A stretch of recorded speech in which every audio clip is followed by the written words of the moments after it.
Well, we have a booster pump. Just observe how it is frequently getting on. It is getting on within 2 seconds. That means something wrong with the booster pump system. Okay, so let us identify. We can see the pressure here. The pressure is showing 2.5 or something. Okay, also in the pressure vessel tank. Okay, the pressure showing 2 bar. So when the pump is getting off, so let's wait for pump getting off. When the pump getting off, we can see the pressure getting down. In the same time, the pressure vessel tank pressure also getting down, and when it is getting off on, the pressure is going up, and the same time you can see the pressure vessel tank is changing. So that means something wrong with the pressure vessel tank.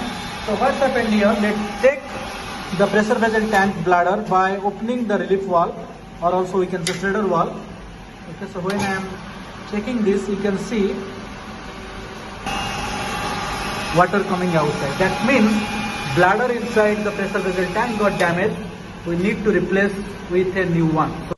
Other common reasons could be incorrect pressure setting in the pressure switch or defective pressure switch, small leaks in the systems, plumbing systems, as well as you can say if your NRV failed, then it may be reason of pump runs frequency.